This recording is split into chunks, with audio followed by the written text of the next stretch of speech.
አሲር ከሀና ጎን በመሆን ለአባቷ ሕክምና የሚከፈለውን መስዋዕትነት ለመክፈል እኔም የምወዳትና የማፈቅራት ልጅ አይደለችም ወይ? የማልከፍለው መስዋዕትነት የለም ማለት አይኔ እያየ እንደ ወላጅ አባቴ ሞት ሲነጥቀኝ ዝም ልል አልችልም ማለት። ወይዘሮ ሜላት የልጄ ህመም ምንድን ነበረ ልትነግሪኝ እፈልጋለሁኝ። ለሰላም ግን አደራሽን እንዳትናገሪ እንዳትዋሽኝ በማለት ወይዘሮ ሜላት ሀናን ጠየቀች። ሀናም ሰላምን ህመም ለእናቷ ተናገረች። ኖላዊ ድራማ ክፍል 21። ሰላም ጤና ይስጥልኝ ውድ የተከበራችሁ የዚህ ዩቲዩብ ቻናል ተከታይ ሆናችሁ ቤተሰብ በሙሉ በያላችሁበት ሰላማችሁ ብዝት ትርፍርፍ ይበል።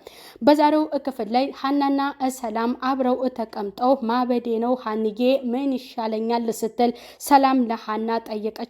ለምንድነው የምታብጂው?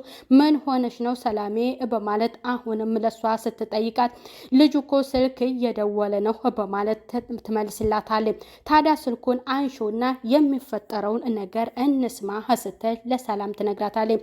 እሱ እኮ እንደዛ እንደ ውሻ አመነጫጭቆኝ እንደዛ እያደረገኝ እኔ ደግሞ የማይቆርጥልኝ ነገርና የምወደው ነገር ስትል ለሀና መለሰችላት። የሚወዱትን ሰው መርሳት አይቻልም ከባድ ነው ስትል ለሰላም ትመልስላታለች። አፍቅረሽ ታውቂያለሽ ወይ ሀንዬ በማለት ሰላም ትጠይቃታለች። እኔ እንዲህ አይነት ነገር አረ በጭራሽ በአላውቅም በማለት አሁንም ስትመልስላት እሺ ጓደኛ ስየለሽም እንዴ በማለት አሁንም ጥያቄዋን ሰላም ትቀጥላለች። እኔ መቼ ደላኝና ነው ያለሁበትን ህይወት ታውቂ የለም ወይ እንደዚህ አይነት ነገር ለመጀመር ስትል ሀና ለሰላም ትመልስላታለች። ክላሷ ገብታ ግራ ገብቷት በሀሳብ ጭልጥ ብላ እየተከዘች እናቷ ወደ ክላሷ ትገባና ምን ሆነሽ ነው ልጄ? ምን ተፈጥሮ ነው? አስበሻል? ተከዘሻል? ልክ እንደባለፈው ህመም ላይ እንደነበርሽው ነው አሁንም እያሰብሽ ያለሽው በማለት ልጇን ትጠይቃታለች። እማዬ አዎ ተጨንቄያለሁ እያሰብኩ ነው በማለት ለእናቷ ትመልስላታለች። አሁን ነይ እቀፊኝ በማለት እናቷን እንድታቅፋት ትፈልጋለች ማለት ነው። ኪችን ቆማ ግራ የገባት ሀንዬ ዶክተሩ ስልክ እየደውልላትና ስለ አባቷ አለበት ህክምናና ጤንነት እየነግራትና የባለፈውን ህክምና ተትቶ እንደገና እንደ አዲስ መጀመር እንዳለባቸው በፊት የሚወስዱት መድኃኒት እሳቸውን እያደከማቸው እንደነበረና በፈለገችበት ጊዜ ይዛ ሄዳ ህክምናቸውን እንዲጀምሩ ዶክተሩ ይነግራታል። ዶክተሩን ታመሰግነውና በፈለኩት ጊዜ ይዤ ብመጣ ህክምናውን አባቴ ሊጀምርልኝ ይችላል ወይ ዶክተር አመሰግናለሁ ስትል ምስጋናዋን ለዶክተሩ ታቀርባለች። ሀና ወደ ቤቷ መሄድ አስባ መንገድ ላይ አሲርን ታገኘውና አሲር በሀሳብ ጭልጥ ብላ አይቷት ነበርና ሀና በማለት ይጠራትና አቤት በማለት ተመልስለታለች። ምን ሆነሻል እንደዚህ ያሰብሽው የተከዝሽው በማለት አሲር ለሀና ይጠይቃታል።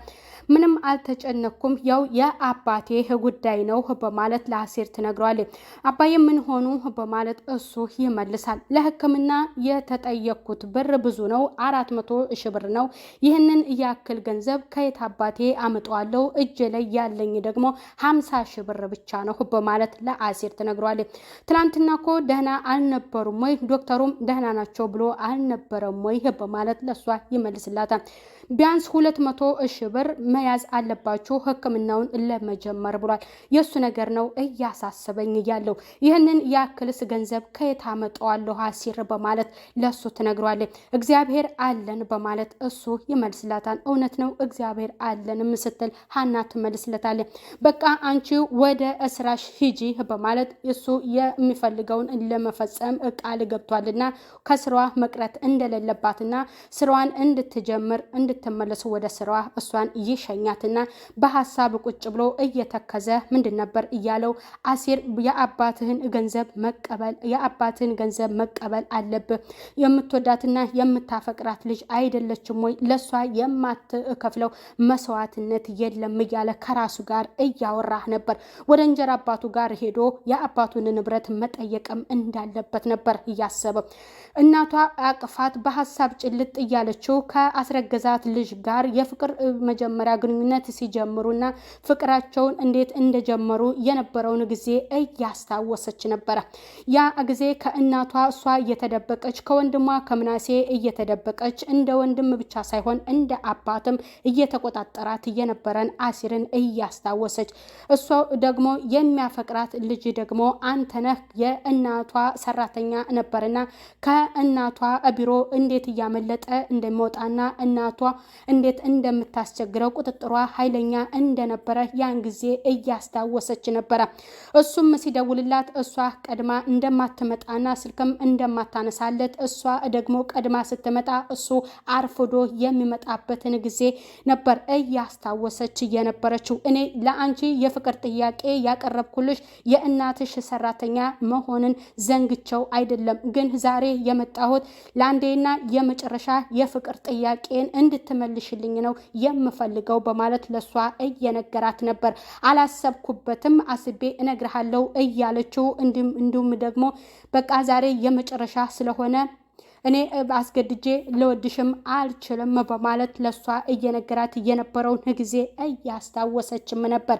እሷ በጣም እየወደደችው እሱም አርፍዶ ሲመጣ እንዴት እስካሁን ታቆየኛለህ በማለት እሱን እየወቀሰችው እንኳንም ቆየሽ እኔን የመሰለ ሸበላ ልጅ አግኝተሽ ነው ወይ በማለት ለሷ እየነገራት ነበር። እንደገና ደግሞ እኔን የመሰለ ሸበላስ አግኝተሽ ነበር ወይ ይህን ያክል ጊዜ ብትጠብቂኝ ምን ችግር አለው በማለት ለሷ ሲነግራት አልቀረብህም ሽማግሌ እልከ በወግ በማድረግ የወሰድከኝ መሰለ ሆይ እያለችውም ነበረ። አስገድጄ አልደፈርኩሽ በክብር ነው የጠየኩሽ ለምን እንደዚህ ትሆኛለሽ እያላት ያንን ጊዜ የነበራቸውን ጊዜ እና ምናሴ ደግሞ ምን ያክል እንደተቆጣጠራትና ሰላሜ አሲር ግን ወንድምሽ ነው ወይንስ አባትሽ ይህንን ያክል አንቺን የሚቆጣጠርሽ እያለ የነበራትን ጊዜም እያስታወሰች ነበረ። ሀንዬንም እቤት ስልክ ሰርቃኛለች ብላ የአዲሷ ሰራተኛ ተመላላሽ ሰራተኛ ለሱ ተቀጥሮለታል አሁንማ በማለት ለጓደኛዋ እየነገረች የነበረውን ይህንን ሁሉ እየነገረችው ነበር። ይህንን ጊዜ እናትሽ ይህንን ድርጊት ታውቃለች ወይ የሰማችለታ በማለት እናቷ ኃይለኛ እንደነበረችና አርፍዶባት ሲመጣ እኔ ለምን ታስጠብቀኛለህ በማለት እናትሽ እዛ እንደውሻ በር ላይ ቆማ እንዴት አምልጬ ነው የምመጣው እያለ እየነገራት የኔን እናት እንደዚህ ለምን ትላለህ በማለት እየነገረችው የነበረውን ሰፊ ጊዜያቶች እያስታወሰች ነበረ። አሲር ምንድን ነበር ወደ እንጀራ አባቱ ሄዶ እርቦኛል አባዬ በማለት ሲለው ማነህ አንተ እኔ ላስታውስህ አልቻልኩም ግን በቃ አንድ ቀን ያወኩ መሰለኝ እያለ እንጀራ አባቱ እሱን እየጠየቀው ነበረ። ልጁ እንደሆነ ሲነግረው የታባህ አውቀሃለሁ ምን ልትሰራ መጣ ሄድና የአባትህን መቃብር ሄድና ላስ እኔ ምንም የማቀምስህ ነገር የለም በማለት ለሱ ይነግረዋል። እኔ ህይወት ከብዶኛል ለምንድነው ለአንድ ቀን ምሳ እንኳን የማትጋብዘኝ በማለት ለሱ ይነግረዋል። ለምን በአቅምህን አይተህ አንተ አገባም ለምን ወፋር ሰው አገባህም በማለት ለሱ ሲነግረው በቃ ምንም ነገር ለመግባባት አልቻሉምና እንቅ አድርጎት ሁለተኛ ወደ እሱ ጋር እንዳይጠጋ አስፈራርቶት ይሸኘዋል። በልጅነቱ እንዴት እንዳሰቃየው በእንጀራ እናቱ እንዴት እንደተሰቃየ ወደ ቤት ሲመጣ እህል እንደማትሰጠውና ሱቅም ልካው በባዶ ሆዱ ውሎ እንደሚያድር ሁሉ ለእንጀራ አባቱ ሲነግረው እሰይ እንደዚያም አደረገችህ እያለ አሁንም እጁን እንዴት እንደሚቆነጥጠውና እቤት ገብቶ እንዴት እንደሚገርፈው የነበረውን ውጣ ውረድ ጊዜያቶች እያስታወሰ በሐሳብ ጭልጥ ብሎ ነበረ።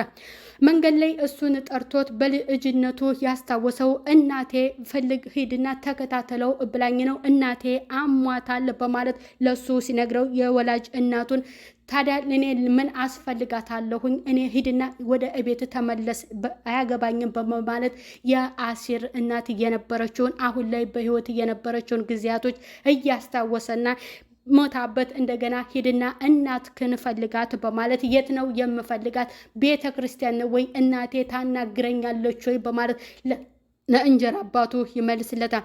አዲሷ እናቴ ክፉ ናት፣ በጣም የምትለውን ሁሉ አትመናት፣ በጣም ታሰቃየኛለች። እኔስ ለምንድን ነው እንደ ሌሎቹ ልጆች ትምህርት ቤት የማልገባው የማልማረው? በማለት እንጀራ አባቱን ሲጠይቀው የነበረውን ጊዜ ተምረህ ምን ልትሰራ ነው በማለት ሲጠይቀው ሌሎቹ ተምረው አባዬ ምን ሊሰሩ ነው በማለት አሁንም ሲመልስለት አባዬ ብለህ አትጥራኝ፣ እኔ ያንተ አባት አይደለሁም በማለት ያን የነበረውን ሰፊ ጊዜያቶች እያስታወሰ አሲር በጣም በሀሳብ ጭልጥ ብሎ ነበር። አሁን የነበረው ጊዜ እንደ ወላጅ አባቱ ሆኖ ኖላዊ ጋር ነው ያለው። ለሀንዬ የማልከፍልላት መስዋዕትነት የለም፣ ማንም የለኝም በማለት ከነሱ ጋር ተማጽኖ እነሱን አሉኝ እያሉ ብሎ ከነሱ ጋር እየኖረ ነው ያለው። ኖላዊ በመታመማቸው ልክ እንደ ወላጅ አባቱ እሱም ህመማቸው ተሰምቶት እየተከዘና ለእሳቸው የማልከፍለው ነገር የለም እያለ አሁን ላይ መስዋዕትነት ለመክፈል እየተዘጋጀ ነው። ወደ አባቱ ጋር ወደ እንጀራ አባቱ ጋር ቢሄድ የአባቱን ንብረት ያሉት እንጀራ እናቱና እንጀራ አባቱ ናቸው። በልጅነቱ ያሰቃዩትን አስታውሶ ወደዛ ቤት ሲሄድ ዳግመኛ ይገሉኛልን በማለት በሀሳብ ውስጥና በጭንቀት ውስጥ ነው ያለው። ከጎን የኖላዊ መታመም በጣም በሀሳብ አስተክዞታል። ሰላም ደግሞ ምንድን ነበር እያለችው አሁንም በሀሳብ ወደ እዛው ጋር ወደ ፍቅረኛዋ ጋር በሀሳብ ጭልጥ ብላ በጣም እየወደደችውና እያፈቀረችው እሱ ግን በመጨረሻ እሷን አመነጫጭቆ እንደማይወዳት ሁሉ የነበረውን ጊዜያቶች ለሀና ትነግራታለች። ሀናም በቃ ተረታትና ስልኩን ብቻ ማንሳት እንዳለባት እገዛዋን አድርጋታለች። እኔን ብታይኝ እንዳንቺ ንጹህ ሴት አይደለሁም፣ እኔ ስንቱ ሰዎች ጋር እንደተነካካሁ ያልነበረውን ጊዜያቶች ሁሉ ለሷ እየነገረቻት ነበር። የሴት ልጅ ክብሯ ገለዋ ነው በማለት ለሷ ትነግራታለች። የሴት ልጅ ገላና የንጉሱ ዙፋን ለመጣው ለሄደው አይሆንም በማለት ለሷ ምክር ትሰጣታለች። ሁሉም ሰው እንዳንቺ መስሎች ነው፣ አንቺ ንጹህ ሰው ነሽ፣ በጣም የኔን ህይወት አንቺ ስለማታውቂ ነው በማለት ለሀንዬ በሀሳብ ጭልጥ ብላ ትነግራታለች። ሀንዬ ምን ሆነሽ ነው ሰላምዬ? በሀሳብ እኮ ሄድሽ በማለት ለሰላም ትነግራታለች። ምክንያቱም ብዙ ቦይፍሬንዶች እንደያዘች ያሳለፈችውን ጊዜያቶች እያስታወሰች ነበር የተከዘችው። የዛሬው ቪዲዮ እንግዲህ ምንድን ነበር? የሀንዬን እንደሚያፈቅራት ነው አንተነህ የሚታወቀው። መጨረሻ ላይ ሰላምን ብታስፈልግኝም ሀንዬ በግራሴ በቅፍ ነው የምትሆነው፣ ጥረህ ግራ የተባለው አንተነህ አሁን ነው፣ ትክክለኛ ሰው ወደ ህይወቴ የመጣችው ሀንዬ አሁን ነው፣ ለሷ ነው መድከምና መልፋት ያለብኝ፣ እሷን ለማግኘት ነው በማለት ምክንያቱም ሰላም እያቃበለችው በሷ ገንዘብ የተጠቀመ ወንድ በመጨረሻም እንግዲህ ሀንዬን እንደሚያፈቅራትና ለሷ ትክክለኛ ጥረህ ግራ አንተነህ የምትባለው አሁን ነው በማለት በጣም ለሰላም ያለው ፍቅር አብቅቶ ሞቶለታል። ሀናን ነው አሁን ላይ የሚፈልጋት፣ እንደምንም ደክሞ የግሉ ማድረግ ይፈልጋል። ኖላዊ ድራማ የዛሬው ክፍል ይህንን ይመስላል። ቀጣይ በሌላ ክፍል እስከምንገናኝ ባይ ባይ።